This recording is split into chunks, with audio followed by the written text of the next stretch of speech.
Assalamualaikum warahmatullahi wabarakatuh. Salam guru penggerak. Halo Bapak Ibu guru hebat. Kembali lagi dengan saya Abdul Hadi, calon guru penggerak angkatan 10 dari SMK Pertanian Negeri 2 Tugumulyo, Kabupaten Musirawas, Provinsi Sumatera Selatan.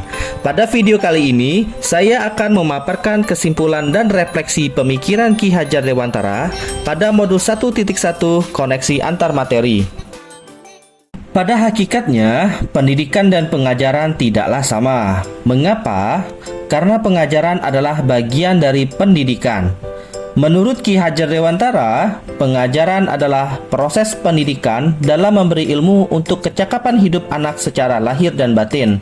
Sedangkan pendidikan pada hakikatnya adalah menuntun atau memberi tuntunan terhadap segala kekuatan kodrat yang dimiliki anak, agar ia mencapai keselamatan dan kebahagiaan yang setinggi-tingginya, baik sebagai manusia maupun sebagai anggota masyarakat. Jadi, sudah jelas ya bahwa pendidikan menciptakan ruang bagi siswa untuk bertumbuh secara utuh, agar ia mampu memuliakan dirinya dan orang lain, serta hidup menjadi seorang yang mandiri. Sebelum mempelajari modul 1.1 tentang pemikiran Ki Hajar Dewantara, pembelajaran yang saya lakukan hanya sebatas mentransfer materi pelajaran saja. Saya menganggap bahwa ketuntasan dalam penyampaian materi jauh lebih penting daripada memahami karakteristik siswa. Biasanya, saya hanya melihat nilai murid hanya dari aspek kognitif saja.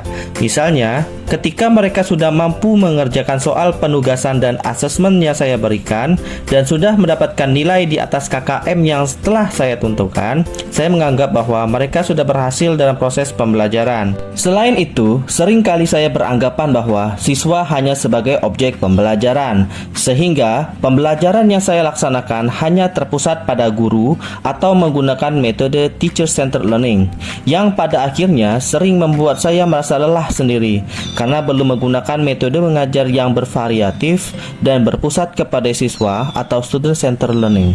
Pada pembelajaran sebelumnya, saya kurang memedulikan apakah siswa sudah benar memahami apa yang saya ajarkan atau belum, karena fokus saya lebih kepada tercapainya pengajaran materi. Dikarenakan materi yang saya ajarkan cukup banyak dengan waktu yang relatif singkat dan harus terbagi juga untuk berbagai macam kegiatan akademik lain di setiap semesternya. Saya sering meminta siswa untuk mempelajari dan menghafal materi yang telah diberikan dan memikirkan bagaimana caranya agar materi-materi tersebut dapat dipahami seutuhnya oleh siswa, di mana yang menjadi indikator keberhasilannya hanya sebatas nilai siswa yang melampaui KKM saja. Sehingga saya pun sering merasa gagal dan mengeluh jika banyak siswa yang tidak tuntas setelah dilakukan evaluasi atau asesmen.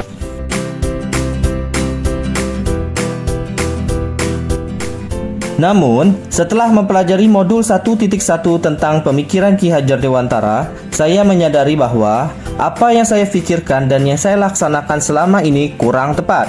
Seharusnya, saya melakukan proses pembelajaran secara menyeluruh atau holistik, bukan hanya pada aspek kognitif saja, tetapi pada aspek efektif dan psikomotor juga.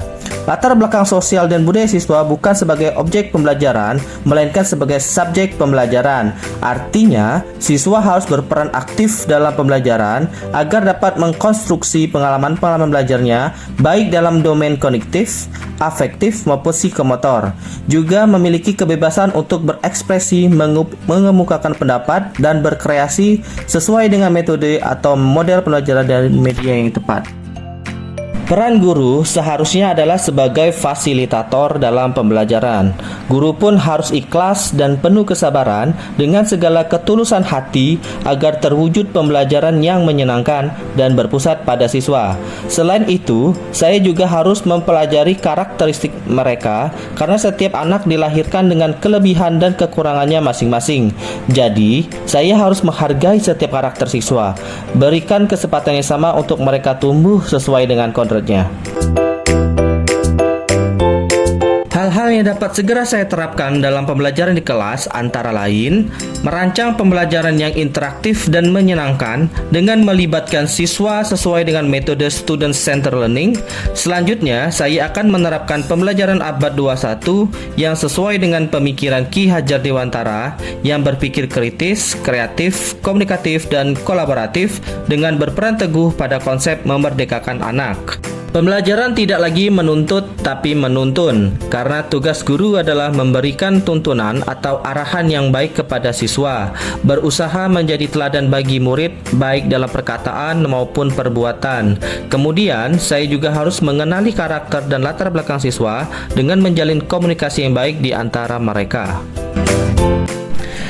Bapak guru hebat, semoga video ini menginspirasi bagi Bapak Ibu pejuang pendidikan. Salam guru penggerak. Wassalamualaikum warahmatullahi wabarakatuh.